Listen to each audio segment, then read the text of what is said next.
Here. Welcome to the party, everybody. I know it's a gorgeous day outside, so we're not going to ramble too much on this. We're going to try to give you guys the information you need so you can join your families again. I'm going to share the screen here. So, face-off wing play. One of the most misunderstood things about our game, as well as one of the most under-practiced things. And what we want to do is we want to try to make your lives as easy as possible. We're going to walk you through a face-off, and we're going to explain our terminology and vernacular that we use to make things very simple and universal. And we'll describe the duties that we use, and everybody's got their own job, and it's actually way more simpler than we most people make it. So let's just start from the top. When we look at the face-off, this arrow in the middle, we're going north. And what we use when we talk about lineups is we have our draw side, which is to the left shoulder of the face-off guy. And generally, you'll put your shorty here, unless any of you guys have Brody Merrill on your team. Congrats. And then on the right side, on our right shoulder, is going to be our defensive side. Okay, and this is where we would generally put our LSM. Now, when we go north-south, the terminology is we go by the yardage. Okay, now the wing lines are 10 yards on either side of the midline. So if we want to line up an SS on the draw side, we would say -10. That would be at the very bottom, or +10. And then you got your increments from there. And a lot of guys play on football fields, et cetera, but it's real easy to describe -5, +5, et cetera. So that's the terminology that we use. Now, what you're going to find in this presentation and in our talk today is that the roles for both of these guys are extremely easy and very defined. And everybody has their job. And if everyone does their job, then it makes everybody's world a lot easier. And you'll see exactly what I mean in a second. So we're going to set up, pre-whistle setup. This is our base set. Okay. Now, what we want to create right away is, a lot of us are used to yelling it, and a lot of us are used to hearing it, which is go hip to hip. Okay. And what we want to do is we want to create a 2-on-1. We look at the face-off as an opportunity to create transition, or we want to take whatever they're giving us. Now, what we want to do right away is, on this draw side, we have our shorty at -10. That's our base set. Okay, and the reason we do that is because he's going to have a lot of different duties. Now, the short sticks duty is to create a 2-on-1. How do we do that? We put him all the way down here. And now, right off the bat, we look at the face-off on this side of the field like an EMO. And we want to make this opposition, that's why we have the O here, the opposition wing, we want him to have to decide what he's going to stop. We can't let him stop everything. Now, we hate putting our shorty in the middle, okay? In the middle, right on the midline, we call that no man's land. No man's land means I can't really help you on the defensive side, and I can't stop anything. And then on the offensive side, I can't really break off and do anything either. So I'm kind of wasting space. And if we have two guys here, which is what we see in 99% of face-offs, these guys aren't really creating anything. They're just running in like, with deer in headlights, hoping to get a GB. So what we want to do is we want to create a 2-on-1. Put this shorty down here. Now he's got to make his decision, okay? As the face-off guy, the face-off's job is to identify the opposition wing. So you look to your draw side to see where he is. Now, this isn't like face-offs used to be, right? So at least until they change rules again. But when you go down, now you have to wait for the ball to be placed. Then you have to wait to be set up. Then you have to hear the set call. So this guy can move a lot from the time you look over there to the time you get down in your stance.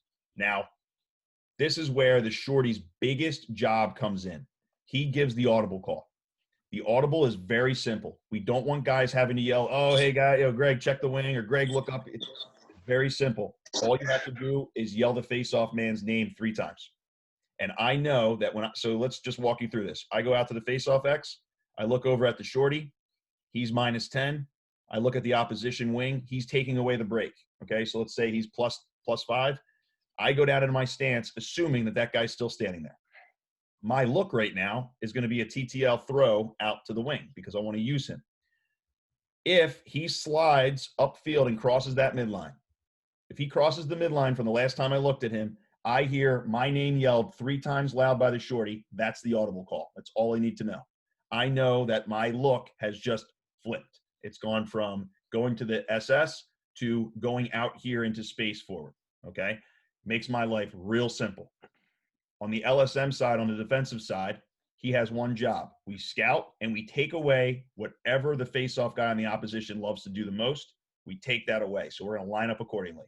If he's a guy who loves to use his wings, we're going to lock wings. If he's a guy who loves to go into a defensive turn, we're going to go +5 and we're going to take that away, and we'll describe that in detail later. So the LSM's job is very simple. Whatever that face-off guy loves to do the most, we're taking it away, okay? Jared, do you have anything to add to this slide? Yeah, guys. And like Greg just said, whatever that face-off guy likes to do, that means you guys have to do some scouting, obviously. A lot of this has to do with film.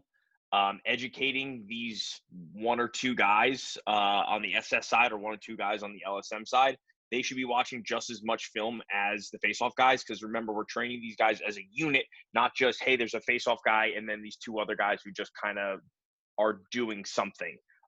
For you guys that are looking to really build a strong face-off unit, having all 3 guys watch the film or all 6 guys watch the film, you'll see huge returns in those situations. Yeah. And then on to actually add to Jerry's point, we like to say you can use 2, maybe a 3rd midi in that SS spot. You want 1 or maybe 2 LSMs in that LSM spot, because chemistry and rapport is everything. Okay. And I'm not just saying that because Coach Nat's on here, but I benefited greatly from having guys that were used to me, that listened to me and did everything I said. I've literally never had that in my entire lacrosse career, and it benefited us greatly. So that is huge to have that rapport. Now, once we have our setup, okay, we're in our base set. And just to add to Jerry's point about film, the good news is this base set works regardless, okay? It works regardless. The only person, if you can get some film, yes, it would help the LSM, but you should have a real good feel for the opposition's face-off guy and what he likes to do after the first quarter. So if you want to play it safe, you can always tell the LSM, let's sprint in. Let's either take away what we think is this guy's favorite thing, and then we'll adapt as the quarter moves on and we start to see trends, okay? You'll see that with someone, like a Trevor or a Jerry or me. Like, when you take something away, we're going to look for something else, okay? A lot of guys, though, they'll just do what they do because they just practice one thing. And a lot of times, especially at the high school and college level for sure, if you take away what they're used to getting, they're really not going to have a backup plan a lot of times, okay? So now, on the whistle, okay, so that's all pre-whistle. On the whistle, as soon as we hear that whistle blow, the short stick is going to sprint in 5 yards, okay? Every single time he sprints in 5 yards directly across the field as soon as he hears the whistle go. The reason he's doing that is because we are going to stop one of 2 things, okay? Now, if he does this right and always listens and sprints in as hard as he can, not only is he going to be the linchpin for your outlet, because he's going to always assume 1 of 2 things are happening. He's either going to get the ball in a TTL, or he's assuming you're going to get smoked forward for a fast break and he's going to stop it. If he does what he's supposed to do, you should never give up a fast break goal 4-on-3 on a faceoff, okay, if he's always in that spot. You should always end up with your TTL option as well. So he is a linchpin. He has the audible call. If he forgets the audible, you could pop the ball out to the completely wrong spot.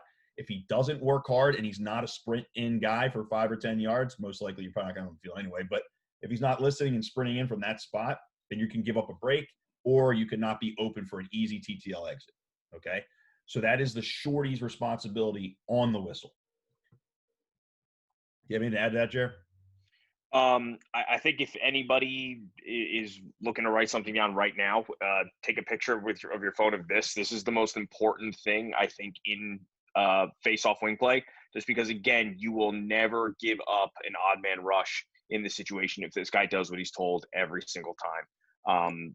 I see so much film of this shorty just kind of floating around, not going anywhere. If this guy just takes that hard sprint in, again, you seal off that 4-on-3 fast break immediately. Yes, they will still get possession, but it's going to be a slow break instead of a full-on, fire sale.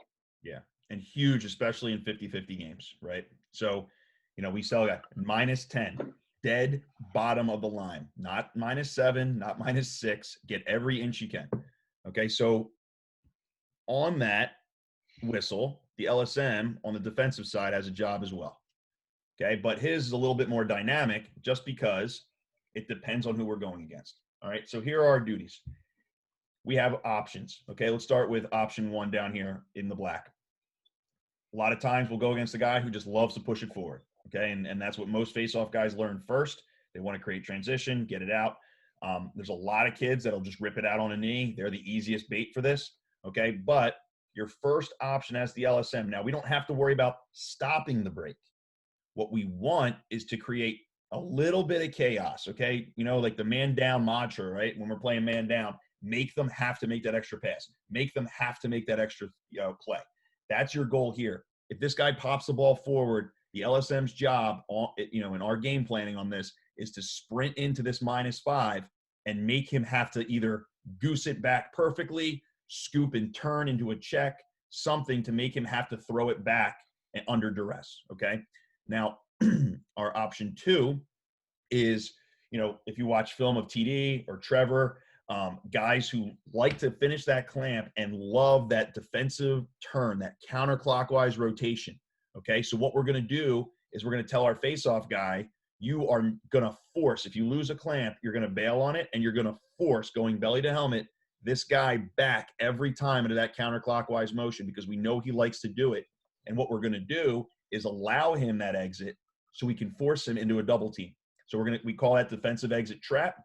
We're going to go +5 with the LSM. On the whistle, he's going to sprint as hard as he can into that spot. So as this guy clamps and turns back, you're pinning him into a double team, okay? Even if he's able to pop it out somehow, he's getting checked on the hands just as he's catching it, and now you've got him on a run, okay? And you have to remember, people really minimize the effects of forcing a face-off guy to cleanly pop, catch it cleanly, get beat up, have to sprint 20 yards and make a perfect 10-yard pass on the stick while under duress. You cannot do that 20 times in a game perfectly, okay? You're going to screw up somewhere, and also if you make him do it every time, in the fourth quarter, he's going to be gassed, okay? So just remember that. The third option is if we have a guy who's very good at using his wings, then we will lock the wings off, okay? So those could be any of the 3 options that 99% of the time we're generally going to use with those LSMs, and that would be based on our scout or after our first quarter if we've never seen film on the guy before. Jared, do you have anything to add? No, I think that covers it. Okay. Okay, now this is where we start to screw stuff up. So this is going to be real important. All right, now post-whistle duties. All right, remember this motto: don't bring more dudes to the party. Okay, because tell me how many times you've seen this. We line up on the wing, we're hip to hip, whistle blows, and within 2 seconds, 6 guys are inside of this circle. So it doesn't matter who wins the clamp, doesn't matter who pulls it out, everyone's screwed basically, okay? So what we want to do is we want to put this shorty at -10, as we talked about before. He's going to do his 5-yard sprint. Now, after that 5-yard cut, he will either receive a TTL or he's going to stop the break. After he makes that recognition that you are in a 50-50, that's when he's going to sprint in. He's going to continue this tail up on an angle.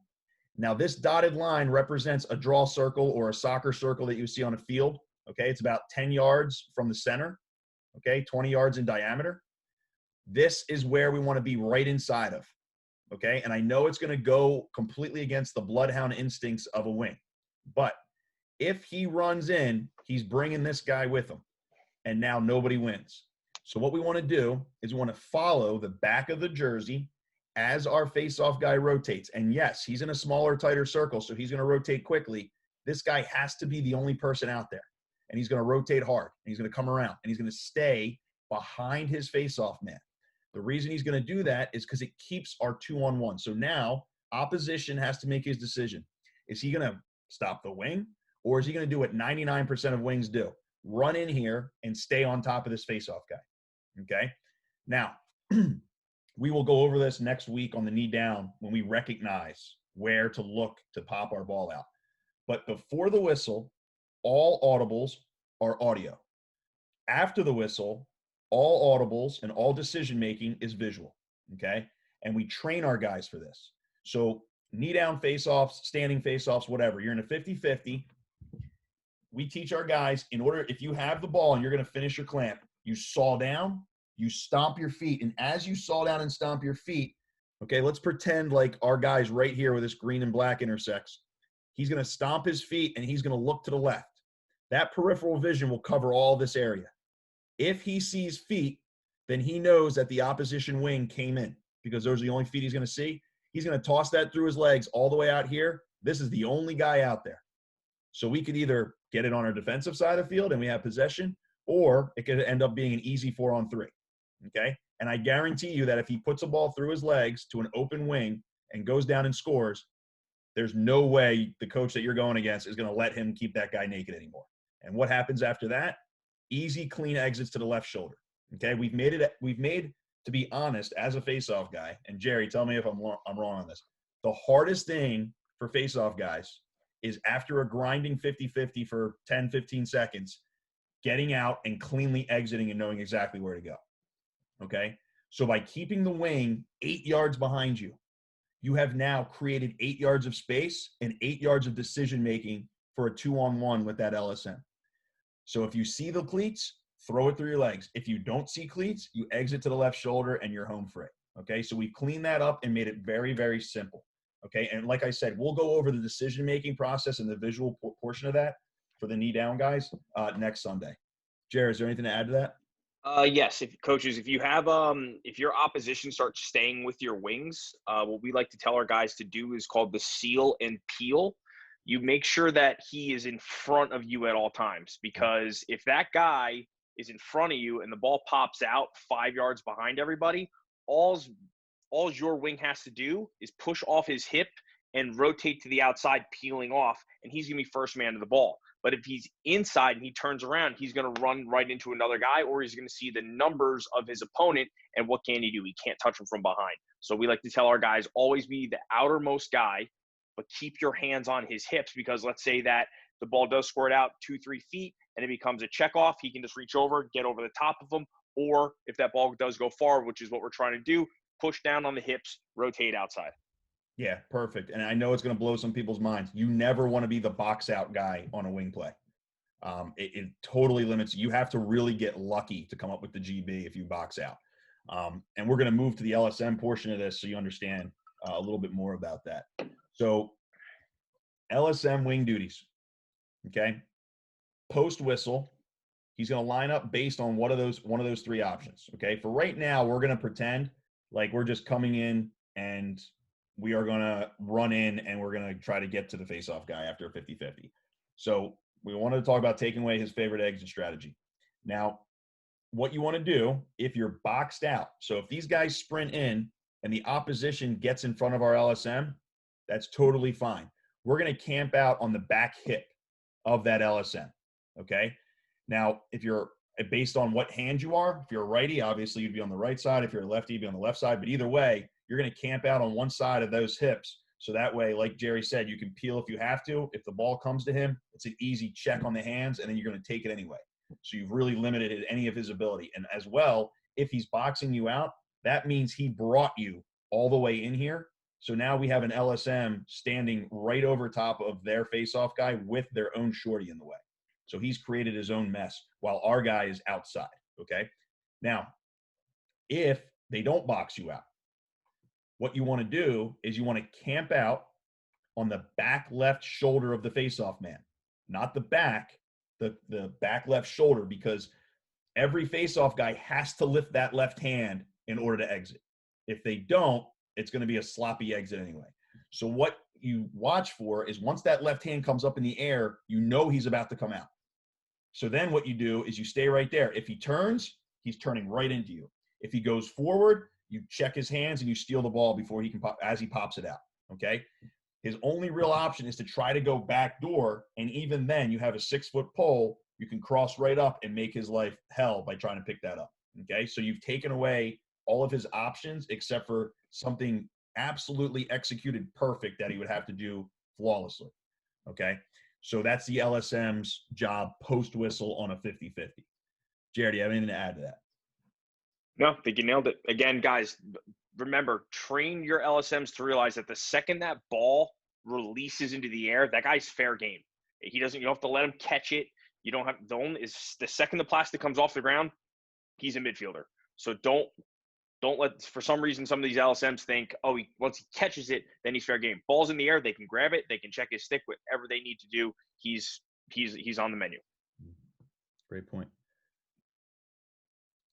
Okay. So moving forward to the facing off against an LSM. Okay.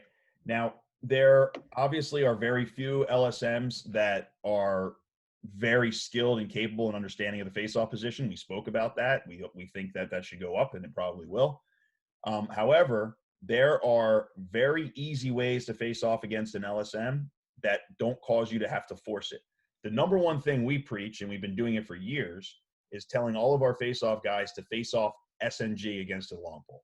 There's no reason to get down on a knee moto grip against a guy who never faces off and put yourself at a huge disadvantage.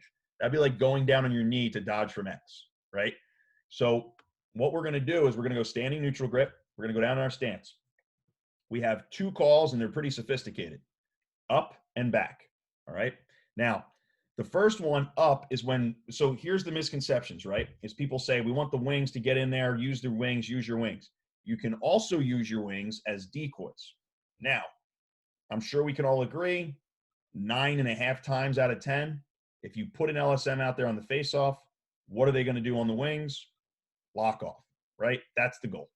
I'm putting an LSM out there on the face-off because I want to be locked off, so we're going to lock your wings off and make you go one-on-one with our long pole. That's what generally most people do. If they do that, it's real easy to find out. As you walk out there as a face-off guy and you recognize an LSM coming out to the draw, the very first thing you do is you start yelling up to your wings, and they have to go +10. They want to get to as far up as the referee will possibly let them stand. Okay, and the reason they want to get up there is because we want to see if their wings go with them. Now, if their wings go with them, which they most likely will, you've just cleared your own space, right? So their wings are up here in the blue. This is our option number one, up.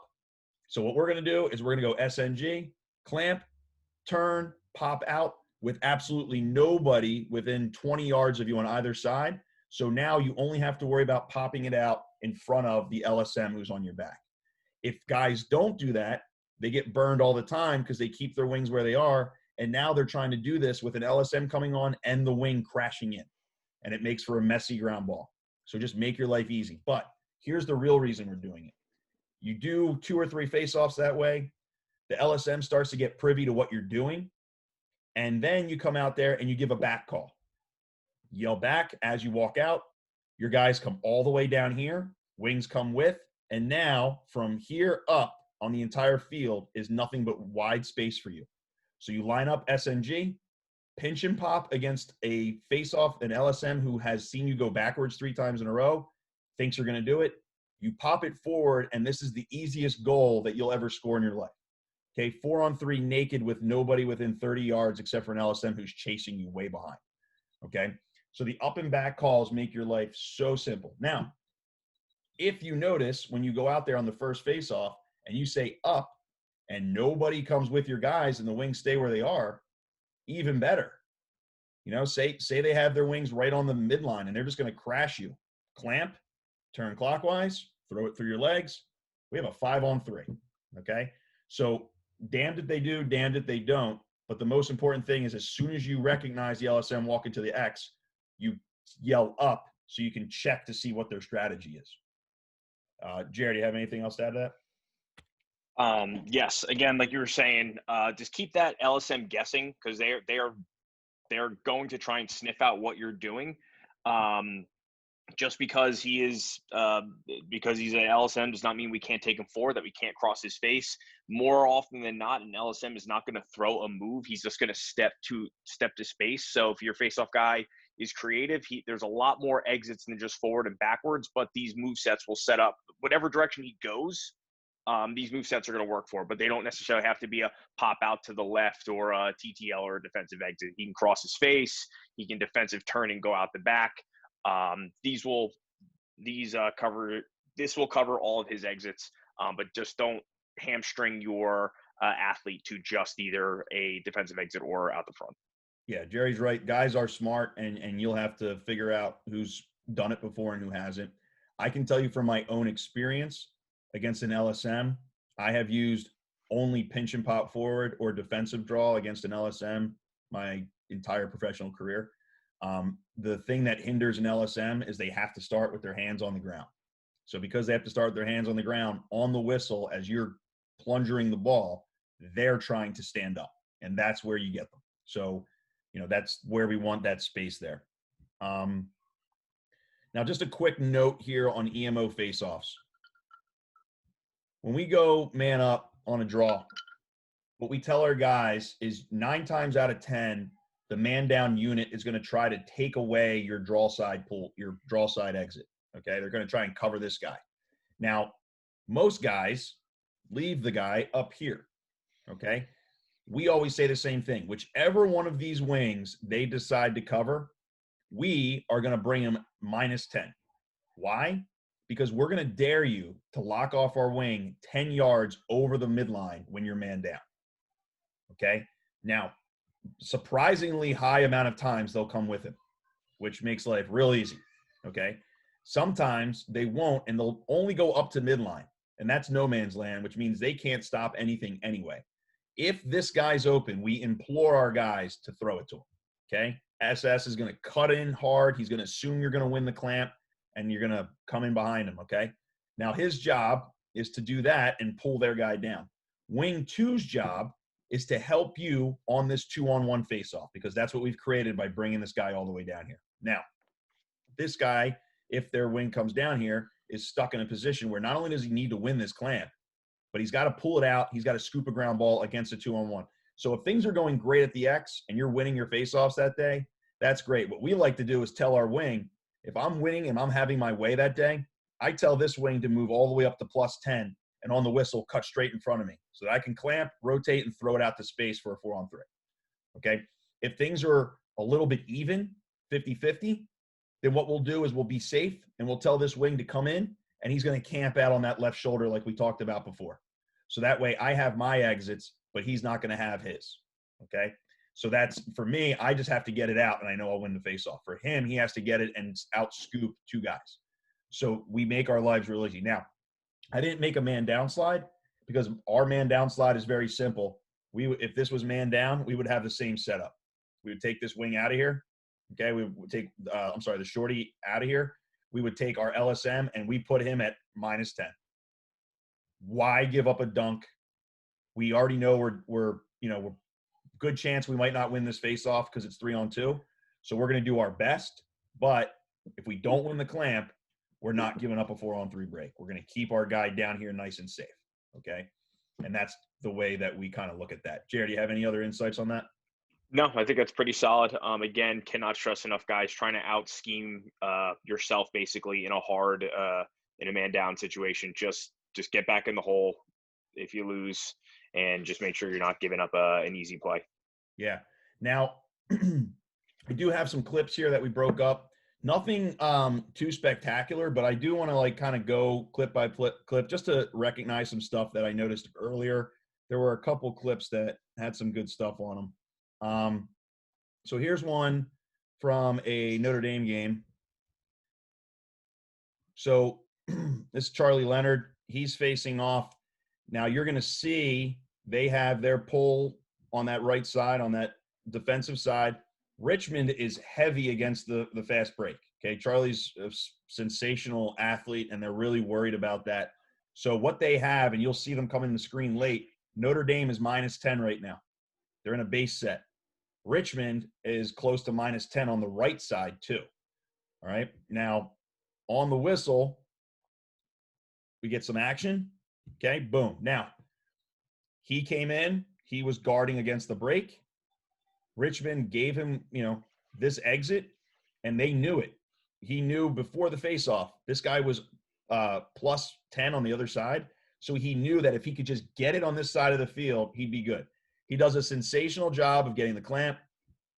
Backdoor pop to the wing. Not easy, by the way. So that's really good stuff. Okay. And now we've got an easy possession. And that was all because of space. If that space didn't occur and he was in the middle of the field, then that seemingly easy executed face-off win would have been a 3-on-3 battle. Charlie would have had to pop it out and under duress scoop that up. Okay, and here's another one. Okay, so right here you can see we have North Carolina versus Hop, and we're at -10 on this side of the field for North Carolina. We get some action. Okay, Tucci knew what he had. So he gets into his clamp and he goes pro hop because instead of the wing up here, the wing's here. So he made that immediate read and he used that going forward. Now, even on a tough ground ball, their face-off guy, I think that's Prouty, did an amazing job getting to his feet. And Tucci had all the time in the world because he knew all he had to do was box out and he would have his scoop. Okay, it took this guy all the way across the field.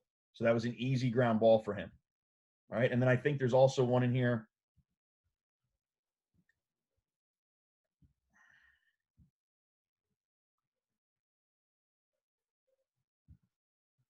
That wasn't the right one. There was one where they all ran up on top of each other and it was pure chaos. So, that's just obviously not what we really want to do.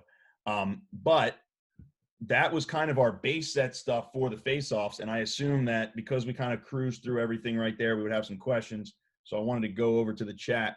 Assume the other face-off wants to go forward. So we prevent it. Yeah, Chris, so that's a good question. Yeah, we always assume, unless told otherwise, that our opposition wants to go forward, right? If we give up a TTL, we can live with that. If we give up a fast break dunk, off the beginning of a game, that hurts. So that's basically what we're going to do. Now the question is how would we counter our own base set?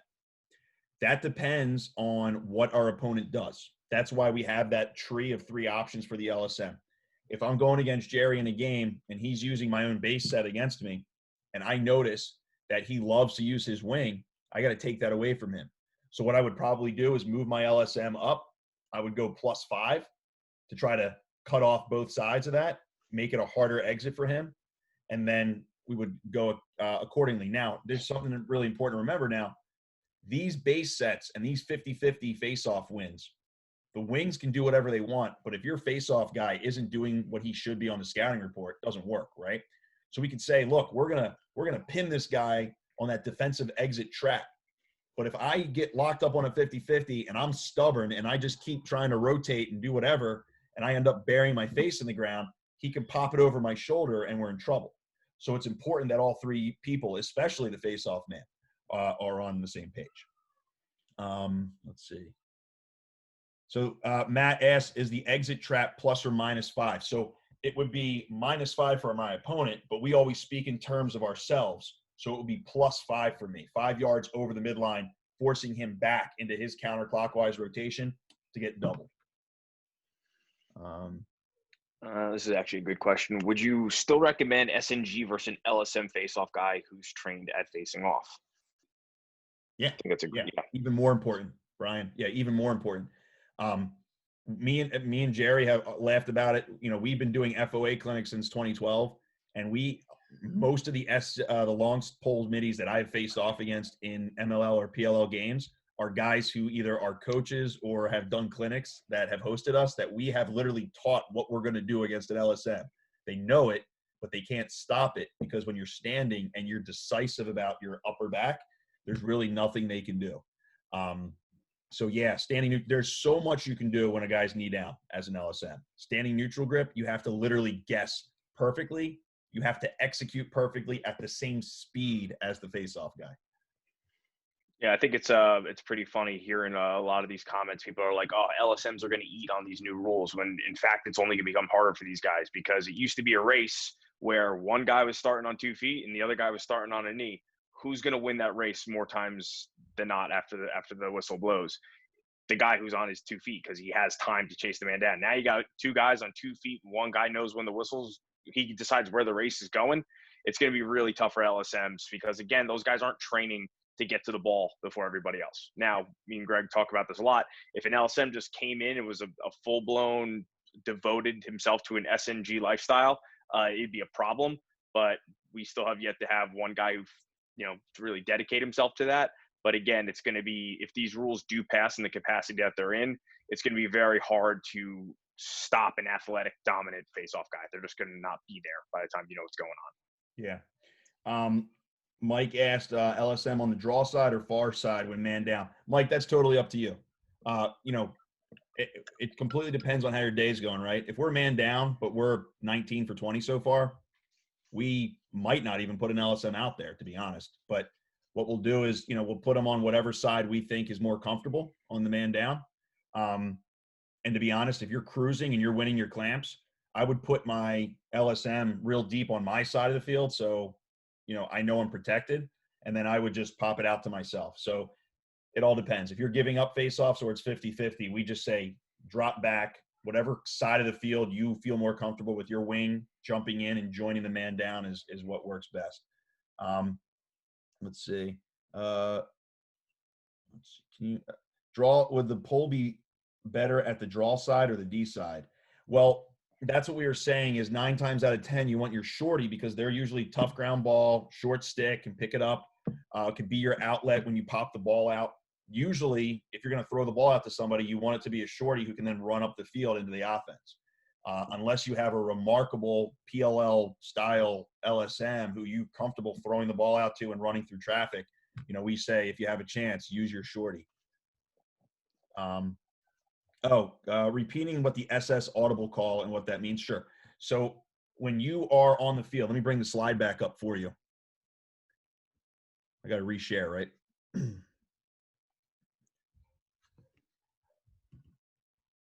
Okay, let me share. Let me reshare for you guys. Okay, so here's our base set again. The shorty's deep, -10. His audible call is before the whistle. The face-off man looks over to look at the opposition wing, whatever side of the wing. So this time, let's pretend like I think he's on the same side as the SS. Okay, the opposition wing is giving me the forward break. This happens all the time. Right before the whistle, the ref says down, and while he's getting us set up, this guy runs back onto the D. All the SS has to yell as loud as he can is my name 3 times. Greg, Greg, Greg. Okay, while I'm down in my stance, I'm always listening out for that. As soon as I hear it, I know where my exit is. So I battle for the clamp, and I make the appropriate exit. So that's what that means. That means that the opposition face-off guy crossed the midline from the time you looked at him to the time you went down in your stance. Okay, so that way you don't have to keep checking because we see guys all the time. The more I'm checking this way, the less I'm thinking about what my duty is on the whistle. Jay, you want to get the next one? Sure. Where were we at there? Chris. Where Chris, Jerry mentioned that once the plastic is off the ground, the face-off athlete is on the menu. Is this the same with the FIL rules? FIL rules you can carry, so yes, absolutely. They're fair game the second that stick comes off the ground. Yeah, Chris, I would say even more so in the FIL. If you go back and watch our last World Games, we were in blenders. So as soon as, basically what we tell guys, like if I'm facing off against Jerry, as soon as Jerry comes up, so if he's got the clamp, as soon as he stomps his feet to exit, I can punch him right in the chest. Okay? And as a wing, as soon as his right hand leaves the ground, as soon as the head of the stick leaves the grass, take him. Okay? Do you think teams should have one of their Fogos pick up a pole with a face-off head as an LSM face-off guy so they can be more aggressive with the clamp? I don't hate that idea, but he's going to have to be able to play with a pole as well. You don't just want some face-off guy with an extra 3 feet of stick hanging around. He's not going to know what to do with it. What I would recommend doing is taking an LSM that has that isn't opposed to it and letting him go and work with the face-off guys 5, 10, 15 minutes before practice, if that's how you guys are setting it up, to work on their rakes. And to, again, they don't have to be clamping guys. They have to just disrupt the face-off guy's move, so it makes it harder for him to exit. Then he can make it harder for him to pick up that ground ball. That is really the LSM's goal. We're not trying to have the LSM pinch and pop on a face-off guy. That's, if you have one of those, he should be out there anyways. But we want to either catch him on a rake sleeping or dislodge the ball high enough in our opponent's stick that he has to reclamp down the line, reset his feet, reset his arms, and then by then he's just sitting over the top of him waiting to lower the hammer.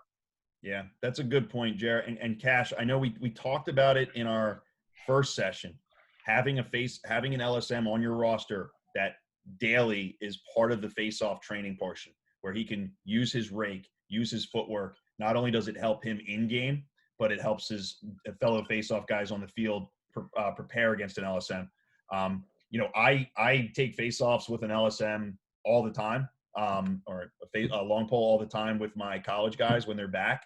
And I'm very, very confident doing a rake and playing and facing off with a long pole, but nobody wants me anywhere near an actual offensive player when I have a long pole, because I literally don't know what to do with it. So you'd be much better off having an LSM out there, because 10% of it's the face-off, 90% of it's playing the field. With a great face-off guy seeing more double-poled wings, what would be your plan?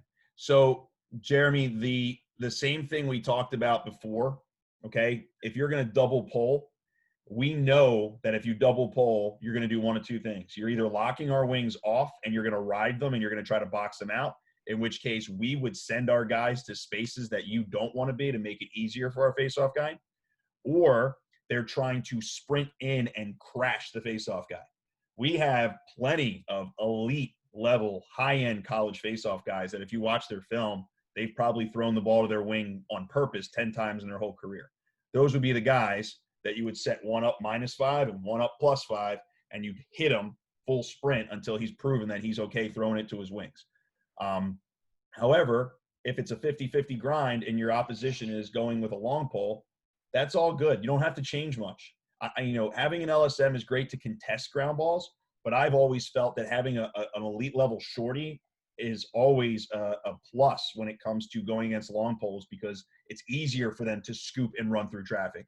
Whereas an LSM, it's easier for them to get to it or check, but it's harder for them to scoop and secure the ball while everyone's swinging their sticks. So that is totally up to you and what you have on your roster. And it's also dependent on if you're winning your clamps or not in that game. What did Oliver ask? Oliver asks, if I'm only going to get about 10 minutes of practice time with my full face-off unit, what are some important drills and coaching points to build chemistry along with taking live Session reps? 1, Oliver. Yeah. When we're finished all 4 sessions, we spoke at length about that in session 1. So once we're done next week, give us a couple of weeks after that. We're going to have all 4 sessions of the masterclass edited, and we're going to embed them into our website. So they'll be posted for free. Yeah, it's a fairly loaded question. We'd spend a lot of time on that. Face-offs was clearly trying to tie up and disallow a clean exit for my face-off guy, which resulted in 50-50s. We put 2 shorties on our wings at +10 since they were hip-to-hip with us, and put an LSM in attack. Worked out pretty well, gave my face-off guys more time. Yeah, see, and that's the misconception a lot of times is people think your wings are only out there to scoop, but you can totally use them to clear space for yourself and make your lives a lot easier, especially when you give up. When you put your cards on the table in that first face-off and you line up hip-to-hip with the wings, you're basically telling us that we can manipulate you as much as we want. All right. Does anybody else have any other questions? Jared, is there anything we missed? I'm just going to keep hammering home the whole plugging in an LSM to your face-off unit. Just like we talked about in week 1, having a guy who's very good on a knee, having a guy who's very good standing, and then having a pole that understands some level of face-offs. That is your face-off unit. You don't want 4 guys who just are all clamping on a knee, because when the best guy gets beat, sending in the second best guy, you're probably not going to have much more success. And then if you eventually do get down to a pole, you don't just want some guy there who's just like, all right, I'm going to do my best. You want to have a game plan. You want to be comfortable. You want to understand how to funnel guys into your pressure systems so you get that ball coughed up. Because again, we're putting a pole out there. That pole doesn't care if he goes 0 for 10, as long as he picks up 7-8 ground balls, he'll be happy. Yeah. Just to close out, I put one more thing in here. I completely typed it wrong. It's this Friday. It's not this Tuesday. So don't worry about Tuesday. This Friday, June 12th at 2 p.m. Eastern, we're going to have what's called an FOA town hall. We have seen, Jerry and I might have bags under our eyes from this, but we have heard nothing but craziness from the FOA rules face-off committee, the rules committee with their face-off guidelines and recommendations. We understand what's going on. We kind of have our pulse on it. We understand why the recommendations came around. We understand all that stuff. We are very privy to the chaos from certain folks, the just lunacy about what's going on. And we've seen nothing but misinformation from some folks as well. So our goal is to have a town hall, answer everything about why the rules are recommended the way they are, truth and myth about it, and then Jerry and I are going to lay out our own bullet point presentation of what we believe the rules would be if we want to fix them and have them permanent from now on. Will that session be recorded? Pete, we'll try to record it. Yeah, we'll try to. My hard drive's getting crushed with all these Zoom things, but we'll try for sure. But that'll be at 2 p.m. on Friday, and we'll go over that. And then next Sunday, we're going to go knee down. We're going to describe our system in detail from the knee down stand, and hoping, or assuming that it's going to stay. So we'll see. All right. Thanks a lot, guys. Jared, do you have anything to say before we sign off? No, thanks again, guys. Again, thanks for spending some time with us, and we'll see you on Friday. If not on Friday, we'll see you Sunday. All right. Everybody stay safe. Coach, have a good one.